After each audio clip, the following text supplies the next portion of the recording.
खामोश वाकयात में नए आने वाले दोस्तों से गुजारिश है कि चैनल को ज़रूर सब्सक्राइब कर दें और बेल आइकन पर ज़रूर क्लिक करें ताकि हर नई आने वाली वीडियो का नोटिफिकेशन आपको बर वक्त मिल सके।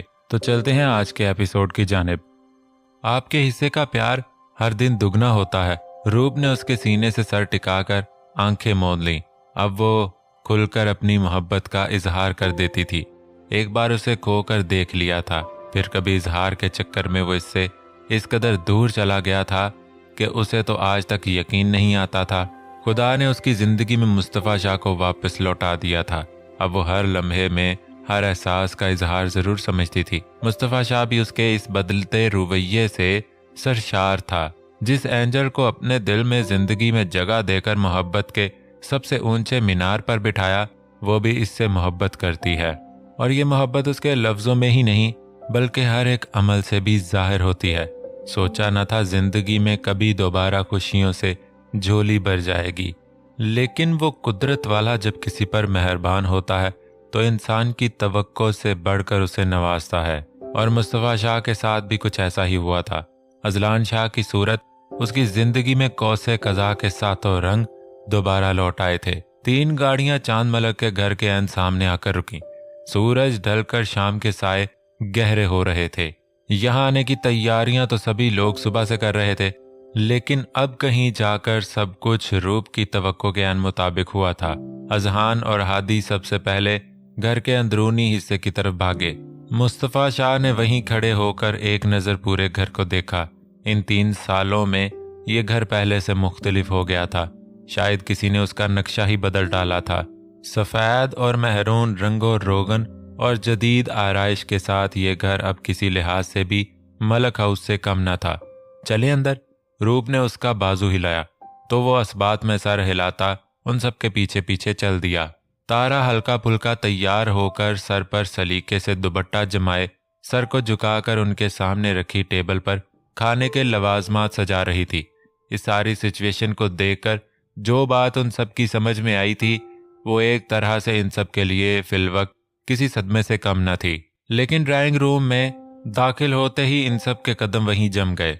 हैरत का शदीद पहाड़ था जो इन सब के सरों पर एकदम टूटा था। वो यहाँ एहसन के लिए तारा का हाथ मांगने आए थे, लेकिन यहाँ पहले से कुछ मेहमान बुराजमान थे जो इन सब के लिए नए थे। किरत ने इशारतन चंबेली से इस बारे में दरियाफ्त करना चाहा। वो इन सब की तरफ बढ़ी। आप सब लोग तारा के साथ अंदर जाएं। मैं अभी कुछ देर में इन सब को निमटा कर आती हूँ। मगर ये सब है कौन? किरत और बाकी सब अभी तक परेशान थे। उसके किसी बिजनेस से मुतालिक दोस्त के घर वाले आज तारा को देखने आए हैं। चंबेली की खबर ने कुछ पल के लिए सबको साकित कर दिया। ये सब तारा को देखने आए हैं और हम में से किसी को कोई खबर नहीं। किरत को सच में अपनी लाइल्मी पर अफसोस और दुख आया था। अरे नहीं नहीं किरत, हम में से किसी को भी इस बारे में कुछ मालूम न था। ये तो सुबह चांद ने आकर अचानक हम सबके सर पर बम फोड़ दिया। मुझे भी इसकी इस जल्दबाजी पर जम के गुस्सा आया था, लेकिन वो बोलने लगा कि एक बार हम इनकी फैमिली से मिल लें, बाकी आखिरी फैसला हम सबका ही होगा। चंबेली ने मसलिहत से सारा मामला इन सबके गोश गुजार किया। रूप ने कुछ पल इन मेहमानों को देखा। 2 दरमियानी उम्र की औरतें, एक उम्र दराज औरत, 2 आदमी, एक तरफ चांद और दूसरी तरफ सलीम बैठे थे। तारा इन सबको खाना सर्व करके खामोशी से किचन की तरफ जा चुकी थी। रूप ने गहरी नजर से तारा के उदास चेहरे को बगौर देखा। सुर्ख आंखें, चेहरे पर बला की संजीदगी उसके इनकार की चुगली खा गई। और वही एक पल था जब वो इन सबको यहाँ से भगाने का फैसला कर चुकी थी। अस्सलाम वालेकुम एवरीवन। वो ड्राइंग रूम में दाखिल हुई और उसके पीछे पीछे बाकी सब भी। सभी ने हैरत से उस लड़की की तरफ देखा जो अचानक न जाने कहां से बोतल के जिन की तरह नमूदार हो गई थी। चांद ने भी हैरत से उसकी तरफ देखा। हाँ, हम तो इस लड़की को ही देखने आए हैं, लेकिन तुम कौन हो? उनमें से एक औरत जो शायद कुछ ज्यादा तेज थी, रूप को सर तपाव नापते हुए उसके सवालों का जवाब देने के लिए मैदान में कूद पड़ी। माजरत, लेकिन यहाँ किसी तौर पर भी आप लोगों की दाल नहीं गल सकती। रूप का अलर्ट नजरों में इन सबको नापता अंदाज उसे खतरे की अलामत लगा। ऐसा तो वो तभी करती थी जब उसके दिमाग में कोई खिचड़ी पक रही हो। सुना है आप सब लोग यहाँ हमारी तारा को देखने आए हैं। बिना किसी इधर उधर की फजूल गोई के वो सीधा मुद्दे की बात पर आई।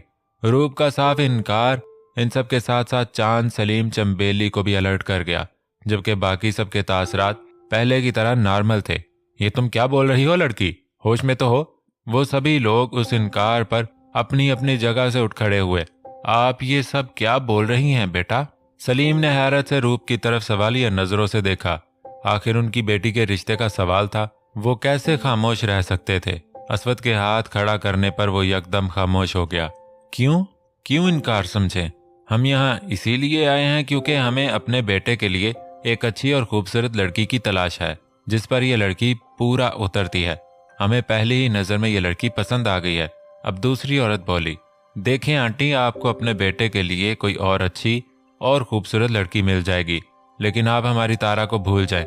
इसका रिश्ता हम बहुत पहले ही कहीं और तय कर चुके हैं। रूप ने इन सब के साथ साथ चांद और बाकी सबके सरों पर भी धमाका किया। पहली औरत का जब्त अब जवाब दे गया था। ये क्या बात हुई? अगर इस लड़की का रिश्ता पहले ही हो चुका था तो हम सबको क्या यहाँ जलील करने के लिए बुलाया गया था? चटाक भर की लड़की से इनकार सुनकर वो हत्थे से उखड़ गई थी। एक मिनट देखिए, फिलहाल मैं आप सबसे माजरत चाहता हूँ। आप लोग प्लीज इस वक्त यहाँ से जाएं। मैं बाद में आप सबसे बात करता हूँ। चांद और सलीम ने आगे बढ़कर बात को संभालने की कोशिश की। तारा भी शोरोगुल सुनकर बाहर आई, लेकिन रूप के लफ्ज सुनकर बाकी सबके साथ साथ उस पर भी हैरत के कई पहाड़ टूट गए। दिल बर्दाश्ता होकर वो खामोशी से अपने कमरे की तरफ बढ़ गई। ना जाने क्यों सुबह से ही उसे सब कुछ बुरा लग रहा था और अब ये सब सुनकर दिल भर आया था। दिल बारहा फूट फूट कर रोने की जिद कर रहा था, लेकिन वो आखिर क्यों रोए? कोई वजह भी तो नहीं थी। ये सब क्या था रूप? चांद ने जब्त से मुट्ठियां भींचकर अपना गुस्सा कंट्रोल किया। एक मिनट चांद, रूप की पहले पूरी बात सुन लें। मिशी तेजी से चांद की तरफ बढ़ी। मुबादा वो गुस्से में कुछ उल्टा सीधा ही ना बोल दे। चांद को गुस्से में देखकर मुस्तफा शाह आगे बढ़ने लगा, लेकिन अरसल कॉलिंग देखकर उसे वहां से जाना पड़ा। वैसे भी वो जानता था रूप सब संभाल लेगी। वही तो मैं जानने की कोशिश कर रहा हूं कि रूप से मुझे इस तरह की हमाकत की कभी भी तवक्को नहीं थी। सलीम, चांद से बोलो, बैठकर आराम से बात करते हैं। रूप ने जो कुछ भी किया है उसकी एक वजह थी, और हम सबका यहाँ यूं अचानक आना भी इसी वजह का एक हिस्सा है। आखिरकार असवद को इस मामले में कूदना पड़ा। सब लोग खामोशी से ड्राइंग रूम में रखे सोफों पर विराजमान हो गए। सलीम, चांद और चंबेली की सवालिया नजरें मुसलसल रूप के चेहरे का तवाफ कर रही थी। हम सब यहाँ एहसन के लिए तारा का हाथ मांगने आए थे। आखिरकार उसने इस सारे हंगामे की असल वजह सबके सामने रखी। एक पल के लिए सभी हैरान हुए। एहसन वही ना जो मुस्तफ़ा का असिस्टेंट है? सलीम ने अपने शक की यकीन दहानी चाही। हाँ, वो मुस्तफ़ा का असिस्टेंट है, लेकिन वो हमारी तारा को बहुत पसंद करता है। उसका सगा इस भरी दुनिया में कोई भी नहीं है, लेकिन मुस्तफ़ा की जिंदगी में वो छोटे भाई का दर्जा रखता है। इसलिए मेरी राय ये है कि आप सब लोग एक बार हमारे इस प्रपोजल पर भी सोच विचार करें। वो कुछ पल के लिए खामोश हुई। वहां मौजूद बाकी सब में से भी किसी ने इस खामोशी को तोड़ने की जहमत न की। ये कभी भी न कीजिएगा कि किसी बेनाम का रिश्ता आया है, बल्कि ये समझिएगा तारा के लिए मुस्तफ़ा शाह के भाई का रिश्ता आया है। और हाँ, एक और बात, अचानक उसे कुछ और भी याद आया। आज ये रिश्ता आया, शायद ये आप सबकी नज़र में बेहतरीन रिश्ता था, लेकिन मेरी नज़र में बेहतरीन रिश्ता वही है जिसमें अपनों की खुशी हो। ये रिश्ता तारा के लिए आया था और मुझे तारा के चेहरे पर खुशी की कोई रमक नज़र नहीं आ रही थी। इसीलिए मेरी सलाह है कि आप सब एक बार तारा से उसकी पसंद ज़रूर पूछिएगा। वो सब उसकी बातें बिना किसी खलल के हमतन गोश होकर सुन रहे थे। तभी एक ही बार सब कुछ बोलकर उसने बाकी सबके दिमाग में पिनपते सवालों का एक लख्त जवाब दे डाला।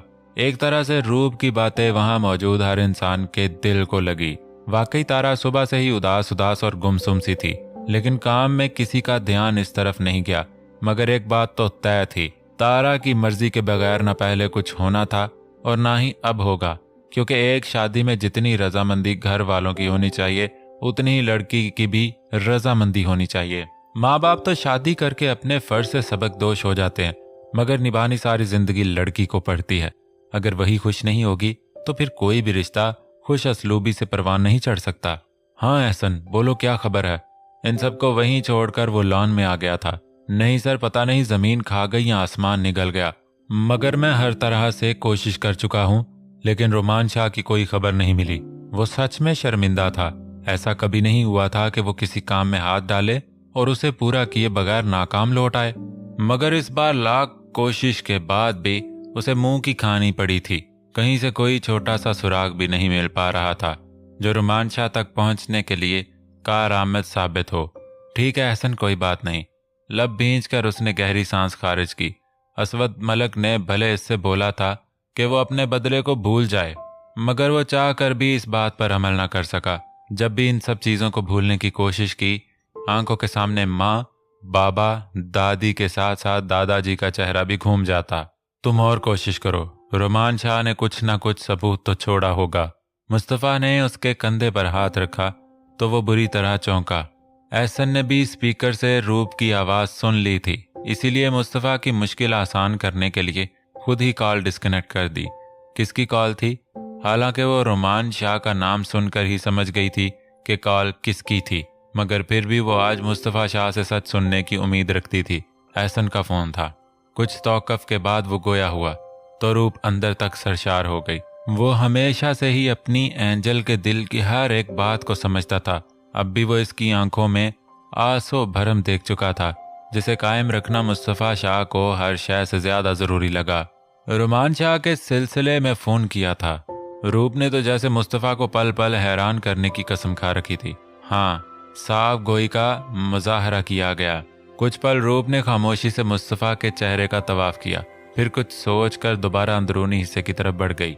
कैसी है मेरी गुड़िया? चांद ने उसके कमरे में दाखिल होने से पहले दस्तक दी। मैं ठीक हूँ भाई, आप अंदर आ जाएं। वो बेड पर आड़ी तिरछी लेटी थी। चांद की आवाज़ सुनकर सीधी हुई। कुछ ज़रूरी बातें करनी हैं। हो सकती हैं? आप कैसी बातें कर रहे हैं भाई? बैठे यहाँ, आप मेरे भाई से ज़्यादा फ्रेंड हैं। इतना तकल्लुफ़ बरतने की ज़रूरत कब से पेश आने लग गई आपको? वो हैरान हुई। बस बात ही कुछ ऐसी थी। भाई जो कुछ भी है बिला झिझक पूछें। गहरी मुस्कुराहट सजाए वो अपने भाई की कश्मकश को शायद आसान करना चाहती थी। कुछ पल वो खामोश रहा। शायद दिल ही दिल में तमहीद बांध रहा था। आज जो रिश्ता आया, क्या तुम इससे खुश हो? तारा के लिए ये सवाल बिल्कुल गैर मुतवक्के साबित हुआ था। जैसी आप लोगों की मर्जी भाई। वो खामोशी से सर झुका गई। हमारी मर्जी नहीं गुड़िया, मैं तुम्हारी मर्जी पूछने आया हूँ। उसकी खामोशी चांद को कुछ सोचने पर मजबूर कर गई। कुछ और बोलने के बजाय वो मुसलसल खामोशी से सर झुकाए बैठी रही। अच्छा ठीक है, मैं तुम्हारे सामने दो ऑप्शन रखता हूँ, जिसके लिए तुम्हारा दिल हामी भरे वो ऑप्शन तुम बिला झिझक चूज कर सकती हो। एक तरफ जो रिश्ता आया वो है, और दूसरी तरफ असवद चाचू और रूप तुम्हारे लिए एहसन का रिश्ता ले आए हैं। एहसन के नाम पर उसका दिल जोरों से धड़का, लेकिन वो फिर भी खामोश रही। भला वो कैसे अपने भाई के सामने अपनी इस किस्म की ख्वाहिश का पसंद का इजहार कर दे? गुड़िया, अभी थोड़ी देर पहले तुम ही बोल रही थी कि मैं तुम्हारा भाई बाद में, दोस्त पहले हूँ। फिर किसी बात की झिझक एक पल के लिए दिमाग से बिल्कुल निकाल दो कि यहाँ इस कमरे में कोई और मौजूद है। रिलैक्स होकर अपने दिल की बात बताओ। वो समझ रहा था कि उसकी बहन कंफ्यूज हो रही है, तभी वक्तन फवक्तन उसकी हौसला अफजाई करने लगा। आखिरकार 10 मिनट की अनथक मेहनत के बाद वो खामोश हो गया, लेकिन तारा खामोशी से सर झुकाए शायद किसी मुराकबे में चली गई थी। वो कुछ पल और इंतजार करता रहा। आखिरकार वहां से फिलहाल चले जाने का फैसला ही उसे बेहतर लगा। एहसन। कमरे की दहलीज के पास पहुंचने से पहले ही तारा की आवाज़ उसके कानों से टकराई। एहसन, अच्छा है भाई। लड़खड़ाते लफ्ज़ों से अपनी सारी हिम्मत मुजतमा करके वो अपनी पसंद के मुतालिक सिर्फ यही इशारा अपने भाई को दे पाई। चांद ने हैरानगी से मुड़कर अपनी बहन की तरफ देखा, फिर खामोशी से मुस्कुराकर कमरे से बाहर चला गया। अजलान को अपनी माँ के हवाले करके वो मुस्तफ़ा के साथ शाह मेंशन आई थी। बेवक्त उसका शाह मेंशन आना और सारे रास्ते चुप का गुड़ खाए रखना मुस्तफ़ा शाह को अजब लगा। ऐसा तो उसने कभी नहीं किया था। वो भी उसके कदमों से कदम मिला रहा था। तेजी से शाह मेंशन की राहदारियां अबूर करके उसका रुख उसी कमरे की तरफ था जहां रूप मुस्तफ़ा शाह एंजल के रूप में मौजूद थी। कमरे में दाखिल होकर वो उसे इसी तय खाने में ले गई थी जहां मुस्तफ़ा शाह की जिंदगी के तमाम तर राज मुदफन थे। एक वो दिन था जब रूप यहाँ आई थी और इस पर हैरत और इंकशाफ की कई पहाड़ टूटे थे, और एक आज का दिन था जब मुस्तफ़ा शाह सामने का मंजर देखकर सकते में आ गया था। कितने ही पल वो यूं ही हैरत से गूंग खड़ा रहा था। कभी सोचा न था जिंदगी में कभी ऐसा भी कोई दिन आएगा। ये लें शाह, आपको जिसकी तलाश है वो यहाँ है। रूप की आवाज पर वो बुरी तरह चौंका। एक बार फिर हैरत से सामने मौजूद मंजर पर नजरें टिकाए, जहां रोमान शाह रस्सियों में जकड़ा चेहरे और बाकी वजूद पर कई तरह के जख्म सजाए गंदे मैले कपड़ों में बेहाल हुलिये में गहरी सांसें ले रहा था। आस्तकी से झुका सर उठाकर आंखें वाह करके सामने मौजूद मंजर ने रोमान शाह का दिल दहला कर रख दिया। मुस्तफ़ा शाह, लबों में हल्की सी जुम्बश हुई। उसके बराबर खड़ी रूप को देखकर उसकी आंखों में खौफ हलकोरे लेने लगा। ये तुम्हें कहाँ मिला रूप? मुस्तफ़ा ने पहले अपनी कंफ्यूजन दूर करना जरूरी समझा। आज से 6 महीने पहले मेरे लिए इसका रिश्ता आया था। बाबा ने मुझे आकर बताया कि किसी रोमान शाह का रिश्ता मेरे लिए आया। वो मेरे बेटे के साथ मुझे कबूल कर सकता है। मुझे उस वक्त बहुत गुस्सा आया। आपके सिवा मैं किसी और के बारे में सोच भी नहीं सकती थी। फिर बाबा ने कैसे? लेकिन रोमान शाह के नाम पर मेरा दिमाग ठनका और फिर मैं दोबारा इस तहखाने में आई। यहाँ मजीद छानबीन के बाद मुझे कुछ फोटोज मिली जिनके पीछे इन सबके नाम और नंबर लिख रखे थे, लेकिन जिस तस्वीर के पीछे रोमान शाह लिखा था उस तस्वीर पर कोई नंबर नहीं लिखा था। उसके बाद मैंने बाबा से रोमान शाह से मिलने की ख्वाहिश जाहिर की और जब मैं रोमान शाह से मिली तो वो वही रोमान शाह था जिसकी तस्वीर मुझे यहाँ से मिली थी। फिर बस वो दिन उसकी आज़ादी का आखिरी दिन था। उस दिन के बाद ये यहाँ मेरी कैद में है। जब जब मेरा दुख बढ़ता था मैं इसकी खातर मदारत करने आ जाती थी। इसके जरिए मुझे मालूम हुआ कि इसने एहसन को, आपको, दादाजी को किस तरह मौत के घाट उतारा है। आप जिंदा हैं, ये मेरे लिए कुदरत का करिश्मा साबित हुआ। ये रहा आपका दुश्मन। अब इसके साथ क्या करना है ये आपको तय करना है। उसे रोमान शाह के साथ अकेला छोड़कर वो खुद वहां से बाहर आ गई। धीरे धीरे सुस्त रवि से कदम उठाता वो रोमान शाह के ऐन सामने आकर रुका। आंखों में यकदम सुर्खियां घुलाई थीं। उस दिन लाख मना करने के बावजूद उस इंसान ने उसके दादाजी को मौत के घाट उतार दिया था और आज वो भी उसके दादाजी की तरह मजबूर और लाचार बिल्कुल उसी हालत में मुस्तफ़ा शाह के सामने बेबस बैठा था। मुझे माफ कर दो मुस्तफ़ा, प्लीज मुझे माफ कर दो, मुझे मत मारना, मैं तुम्हारा भाई हूँ। न जाने क्या सोचकर रोमान ने मुस्तफ़ा शाह के सामने लफ्ज भाई इस्तेमाल किया, मगर एक जन्नाटेदार थप्पड़ ने उसका मुंह फेर कर रख दिया। इतना जोरदार थप्पड़ खाकर कान में सीटियां बजने लगी। दिमाग कुछ पल के लिए सुन्न हो गया। मुझसे कोई रिश्ता जोड़ने की कोशिश मत करना, भाई का तो बिल्कुल भी नहीं। वो पूरी कुव्वत से धाड़ा। भाई जानते हो क्या होता है? उसके बालों को मुट्ठी में जकड़कर झुके सर को ऐन अपने चेहरे के सामने किया। जो एहसन ने किया वो भाई करता है। भाई जान और रिश्ते बचाते हैं। जिस तरह एहसन ने मेरी जान बचाई, भाई रिश्तों का भरम रखते हैं और अपनों की खुशी के लिए हर कुर्बानी देते हैं। तो उम्मीद है दोस्तों सेकंड लास्ट एपिसोड आपको बहुत ज्यादा पसंद आई होगी। अब तो सब कुछ अच्छा हो गया है। रोमान शाह भी कैद में आ चुका है, एहसन की शादी भी होने जा रही है। अब तो लास्ट एपिसोड बिल्कुल इसके बाद आ चुकी है, यूं समझे आ ही गई है। तो बस अब तो यार लाइक्स बहुत ज्यादा होने चाहिए ना। अब तो ये आखिरी एपिसोड आ रही है ना, बस आ ही गई है, यूं समझो। इंतजार खत्म, बिल्कुल खत्म, फिनिश, टाटा बाय बाय। तो प्लीज लाइक कर दें, कमेंट भी कर दें, कुछ नहीं जाता, हौसला ही बढ़ जाता है यार हमारा। कर दें लाइक, सब्सक्राइब भी कर दें। मैं इंतजार कर रहा हूँ। चलें फटाफट कर दें। अपना ख्याल रखें। अल्लाह हाफिज।